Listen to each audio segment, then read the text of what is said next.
prvi uri od objave spletne strani že skoraj 500 podpisov protest tega zakona zbranih.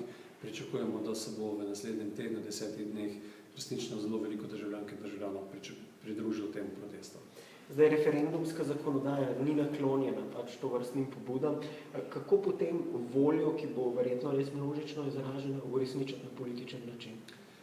Najprej gre za to, da želimo s peticijo predlagatelja in pa tudi parlamentarno večino koalicijsko prepričati v to, da je potrebno za takšen sistemski zakon si vzeti primeren čas in vse zadeve predebatirati. Vkolikor bo koalicija šla za svojim sprejemanjem brezglavo naprej, se pripravlja tudi ustavna presoja tega zakona, hkrati se ustavno presoja tudi razmislek, ali se kljub tej referendumski zakonodaji mogoče da upeljati tudi referendum na to temo.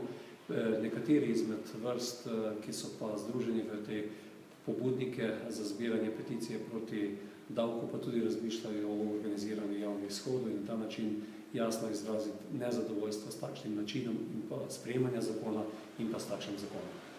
Zdaj, znotraj civilno-družbenih gibanj bodo tudi slišati, da tudi državljanska nepokorščina kot zadnje sredstvo ni povsem možno izključiti. Zdaj, kako bi to lahko izgledalo? Recimo, se vi strinjate s takšnim pristopom oziroma kako bi se to sploh dalo izvesti?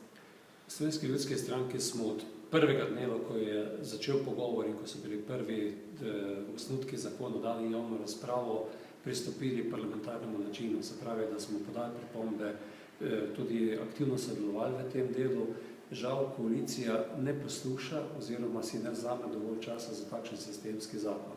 In kot ste dejali, je med pobudniki za podpisniki peticije kar nekaj tisti, ki resno mislijo, da bi tudi za organizacijo javnih shodov in tudi z eventualnimi drugimi aktivnostmi morali zakonodajalcev jasno dati vedeti, da bo potrebno o tem zakonu resnično razmišljati. Tako da pričakujem, da bo v naslednjih dneh seveda odvisno tudi od volje ljudi, ki bomo preizkusili tudi skozi podpise peticije, potrebno razmisliti tudi o nadaljevanju stopnjevanja pritiska proti sprejemu tega zakona.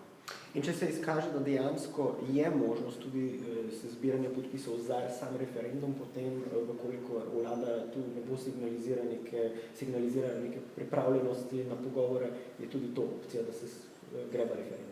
Jaz upam, da bo vlada in pa koalicijo prej srečala pamet, kot da posiljujemo s takšnim zakonom, ki mu toliko ljudi nasprotuje, in skrajna sredstva so taki, smo že omenili, in resnično mislimo, da je potrebno narediti to, da ta zakon ne bo uveljavljen s 1.1.2014, ampak da se v demokratičnem pogovoru izrabijo vsa sredstva in pa tudi ugotovijo vse pasti tega zakona in da se zakon sprejme v naslednjem letu in potem v letu 2015 tudi uveljavi.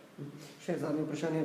Ena od točk, ki govori proti temu zakonu in ste jo tudi v peticiji izpostavili, je to, da bi lahko prišlo do nacionalizacije podeželja, če lahko še 2-3 stavke okrog tega. Gre za kar nek presedan, da se dejansko že zakonodajalec je predvidel, da bo mnogo ljudi takšnih, ki ne bodo mogli tega davka plačati, zato že na nek način daje v samem predlogu zakona odpustek, da se lahko ta dolg kopiči kot davčni dolg, ki ga bodo poravnali potomci. To pomeni, da nekdo predvideva, da se lahko na ta način tudi po državi del premoženja naših ljudi. Mislim, da gre za resnično zelo grob poseg v to pravico, hkrati pa tudi kaže na ta neenakomeren poseg v nekatere skupine, kajti mi moramo biti zelo pozorni. V Sloveniji je mnogo ljudi, ki so v preteklosti prišli do teh nepremičnin, tudi povedovali nas katero nepremičnino, tudi sicer imamo Slovenci mnogo nepremičnin v svoji lasti. Trenutni prijemki teh ljudi, bodi so to upokojenci ali slabo plačani delavci ali brezposelni, pa enostavno ne odražajo tega stanja in zato je pritisk na to ranljivo skupino še toliko večji. Zato mislimo, da je to dejansko res grob poseg in zakonodajalec ni pomislil na te podrobnosti. Se pravi, dejansko lahko huda socialna stiska iz tega naslova nastane?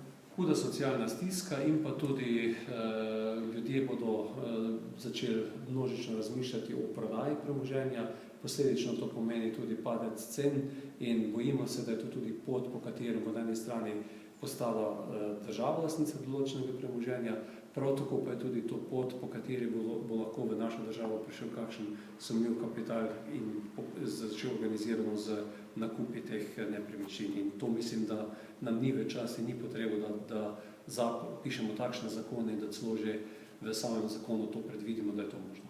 Najlepša hvala. Hvala lepa.